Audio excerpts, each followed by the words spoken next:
Hi, it's Xavier and welcome to my bonsai retreat, and we're just going to do a short one today, which for me has got a few jaws dropping.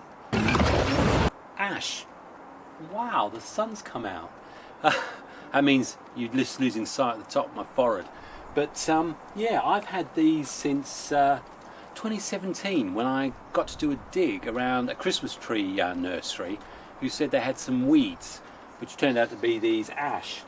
To be fair, they've been in these pots probably now for at least 4 years, maybe 5, and I have no idea just how much the roots grow. So do you want to come with me and find out? Well, when I say come with me, I mean figuratively. Let's dig these out and just see what sort of root growth you get on an ash or a Rowan. Don't know whether it's mountain Rowan because there aren't many mountains in Lincoln.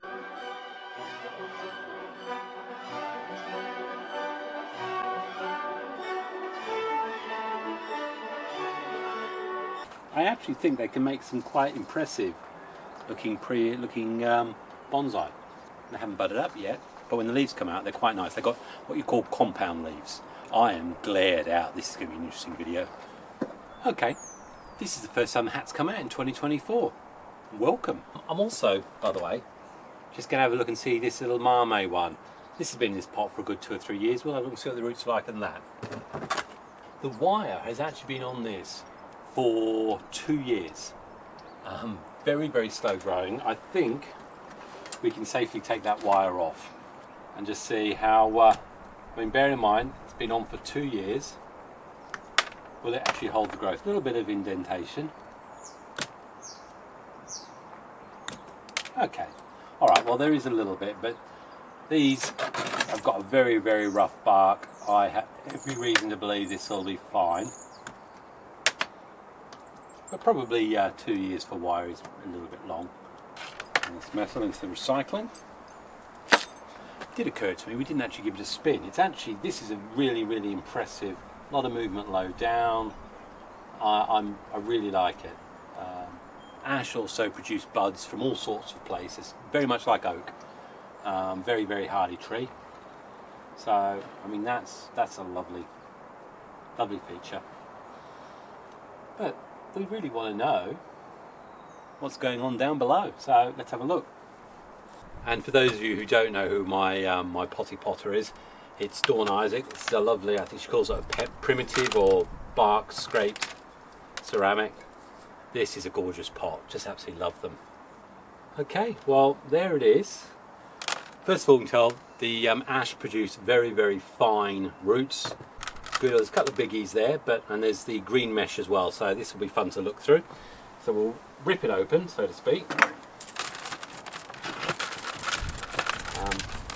But what it also tells me is, although we've got a nice circle of roots, I mean, what we're talking, definitely 4 years.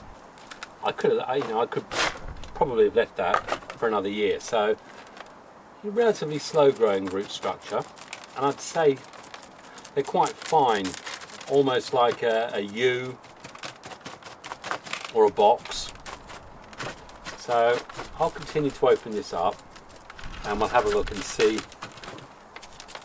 just how much there is. Heavy tree. At least I was using good soil, so that probably tells me it's definitely not older than 4 years since the last repot. Possibly maybe 3. Okay, well it's a pretty decent root system actually. Good coverage all the way round. I'm looking, to be honest, the front there. It's either that one, and I like this, with a bit of deadwood there, or we're around this way, and we're going for this look here. And then we have this as a prominent root coming forward. I mean, it's definitely not going to be your lovely classic arranged root structure, but then this is an ash, so why would it be? What I will do is, I think I want to go this way, I'm not sure. Either way, they're opposite each other, so if it's in a rectangular or a square pot, it isn't going to make a jot difference anyway. So let's get rid of a couple of problem roots. There's one here that's crossing over, so we'll get rid of that. Got one here that is crossing, and also I just want to reduce the overall quantity of roots that we've got. And there's no science to this. Having seen the amount of root reduction there is, very confident. Get rid of this big one here, don't want that. So I'm going to go under there, big one there, don't want that. Have a look and see anything, there's one here in the centre, don't want that. There's another one in the centre, get rid of that. So what is clear is I obviously did do a reasonable amount of pruning the centre area on the first go, but just, here we go. And to be fair, that will probably do. I get the feeling that if I continue to let these grow out, they will slowly mat more and more and more into some sort of, hopefully, solid base. We'll see over the next few years. Not sure, I do like that as a front, definitely. I think that's the front.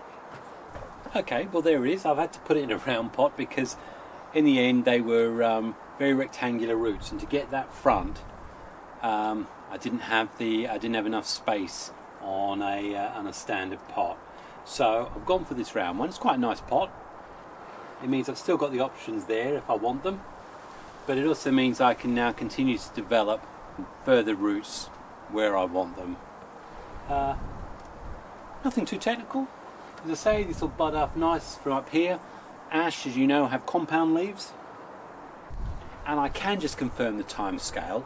I look back at my database, and that definitely said repot 4 years ago, and I know that 4 years ago I was buying great big rolls of this green mesh because it was cheaper.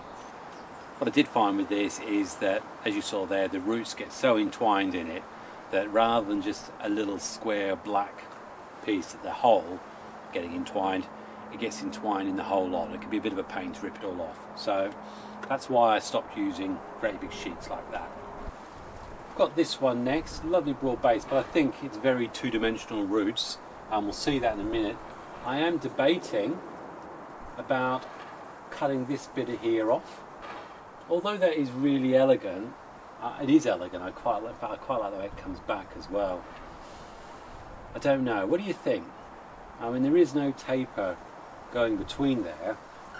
I don't think that completely gets in the way of this for a line. There's a lovely bit of subtle movement. I imagine if we can get branching coming out from there in the back, if anything, that's the one that's the issue. It's quite straight. Could actually just put a little, in fact, I might just put a bit of wire and actually force a bit of movement, but I don't need to make a decision now. So should I cut there, or should I just continue to grow? What I like most about ash is you see these little black spots here?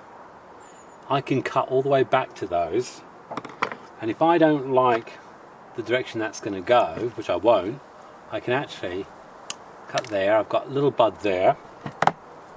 Again, look here, we've got little buds all around here as well.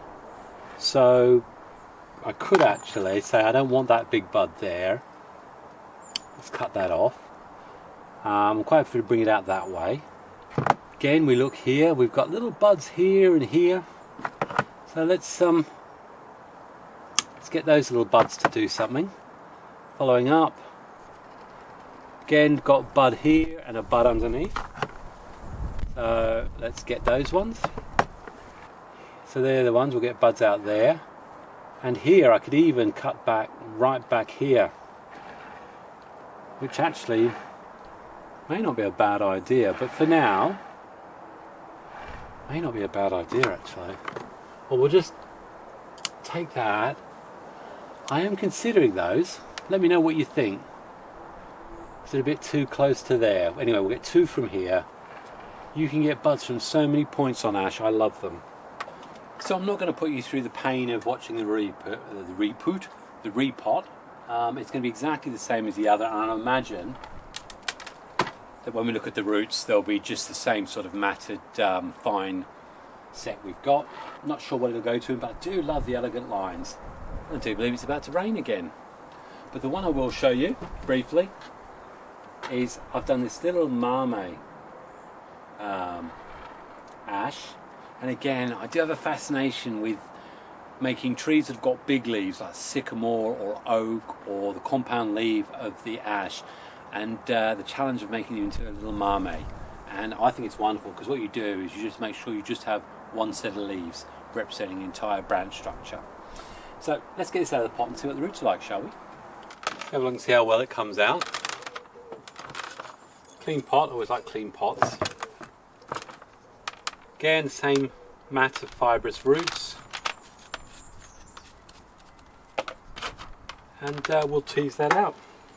For those who sort of seem to think that we're forever screaming that you should be using your inorganic mixers and it all works brilliantly, clearly it works just as well with some organic matter in it. I think certainly with the finer rooted ones like these, where they come out this way anyway, it becomes less of a development issue. I mean, truthfully, for any of you that know me at all, you'll know that I've been playing at this since 2002. And when I first started, it was sifted ground soil, basically dirt, which clagged up like mud. For some reason, I thought if you sifted it, or sieved it, that would work really well for bonsai. Idiot! Yeah, need to say it doesn't.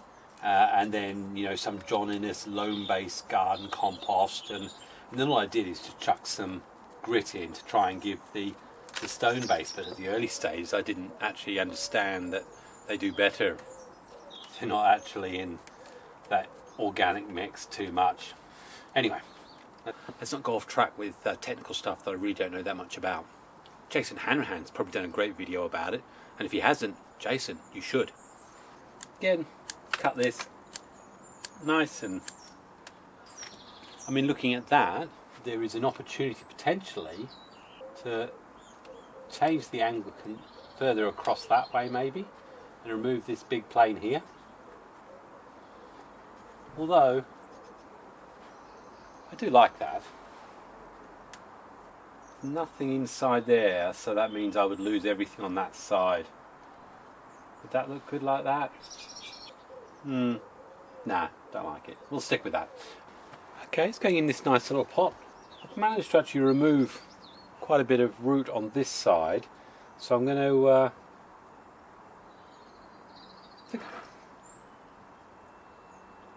don't know how I was going for it then. Just got to think a little bit about the angle on that, but I'm not entirely sure where I'm going with it. Part of me is wondering whether I'll actually remove this straight bit here and get buds from lower down to come out, and again the same thing whether I actually cut here and do the same thing again. I'm still not 100% on this drop U here, but still too early to tell.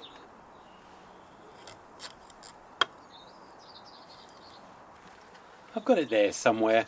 It's certainly not a finished product, but again, just to show you, one, how quickly the roots can grow for an ash, how easily manageable they are, whether you do it as a mame style or whether you do something slightly bigger. Very, very practical, and truthfully, certainly in the UK, very, very easy to find under hedgerows. There's ash everywhere, so it's very rare for you not to be able to find a rash. A rash? I hope I don't find a rash. Brash. And a bit like oak, as I've said before, they do give you lots of options on how you can go with them. And as I say, this probably isn't deserving of a pot yet, but I've got so many of these little small pots that I wanted to spoil it. I'll tell you what, the going front's going to be somewhere around there for now. What's your opinion? Definitely buds here. We could even look at getting shoots going that way, although with the compound leaf I'm not sure how that would look, so that would go down to a sort of semi-cascade style. That's very straight, but we could also just let this all grow out up here and see what happens. And in terms of this, there's little bud points all the way along. Would you just let this keep growing on this leaf and strengthen out and get bigger to try and actually make this big swelling there look a lot more in scale? You let me know in the comments. It's number 429 in my Bonsai App database. I need to update that, make sure the details are correct, and make sure to update a reminder for a repot next year. because I do like to repot these annually, although I've just demonstrated if you leave them for 2 years it isn't really a problem. And that'll be on my bring up list that I'll print off next March in 2025. While we're at it, for those of you who are interested in the Bonsai app, it works on Microsoft Access. I've now had over 50 people around the world who are using it. A few little glitches if you've got Microsoft Access 2010 and under, but certainly anything higher than that, all the functionality that Lexi's put in it works fine. So again, there's a whole playlist on the Bonsai app. Please have a look. You might be pleasantly surprised, and it's free. If you want to donate, by all means, but I'm certainly not asking for any payments, and so far I've had some pretty good reviews on it. Now, not only have I got this one that you know I'm going to be just potting up again, the same's actually going to go with this little ash forest. I'm just going to have a little look and see what the roots are like and whether they're knitting together well, and probably put it straight back in here because I'm really quite happy with that. Got a couple of other little Mame Ash as well. In fact, that one's probably better than the first one you've just seen. Quite like the idea of taking this one almost as an ash literati, follow it around, follow this around, and just see what we create. Get rid of that branch. Anyway, I'm going to do these three, come back and show you how they look at the end. Just thought, before I actually put it in this pot, I actually took a lot of roots off this. It actually came out quite a long way, and I was able to remove quite a few of the big crossing ones up here. And I've still got this lovely great tangle here, so that's fine. There's still a couple of crosses there. This one that goes straight down, so you can still go to town with these, but yeah, so I'm going to wire that in there, and then I reckon there's 2 buds there. Let's do that now. I want stuff to come from there, and then we'll have a look. We'll have a look. Okay, well, I've had a good play around with this one. In the end, I've decided to do away with the rhino and to do away with the little pond area, and to just go more traditional, what I would see probably in the local ash forests, so to speak. So, learned this nice little blue ceramic, nothing expensive, but I think that suits quite nicely. This one's still got to develop, and all I've done is cut back, like I've done with all of them, back to where I can see some nice buds. So that's the little 5-tree ash spinning, and a lot of movement in the trunks there. Much happier with it in that pot, to be honest. Sun's come glaring in again, so to save that, I've gone for the hat again. Now, I did have 3 other singly planted ash from that same batch that I got from that dig, and I just looked at it and I thought, do you know what? Again, they look much better as a threesome, and yeah, I know Mr. Rhino probably doesn't go brooding about the local ash forests in the UK, but he had to go somewhere. So, and again, you know, it's amazing. These cost nothing. You just go scrabbling around the countryside, and there's always self-seeding. But just left in soil, left in pots, let them grow for a few years, keep cutting back. It's amazing how much movement you can actually get in these things. So that's my little 3-tree ash spinny. For those of you who want to see it without the plastic animal, there it is. My biggest issue, and it happens every year, and I'm sure many of you share this one, the birds are looking for their worms and nesting material, and all the repots I've done over the last week, I've started looking at them, and I don't know how the trees are going to live, because the soil is everywhere. Tilda was digging it! And if I only had 5, 6, 7 trees, yeah, I could do a lovely bit of cover with some mesh or whatever, but they're all over my garden, so that's the price you pay. Oh, fuck. So that's me completely done with ash. I'm very, very happy. Most of these have been left alone for the last 2-3 years. You can see how quickly the roots develop, but they're nice fine roots, and you can take off loads and they'll grow back quickly. I love them. I think if you haven't got an ash in your collection, you need to go find one, even if it's that mountain Rowan or whatever. But hopefully you've enjoyed that. If you have, big like as usual. If you think anyone else might enjoy learning about ash, then please share this on social media sites. And indeed, if you haven't, I would humbly ask that you subscribe. Otherwise, we're moving into spring now officially. I'll say thanks very much for watching. All the best. Happy bonsai and God bless. Cheers.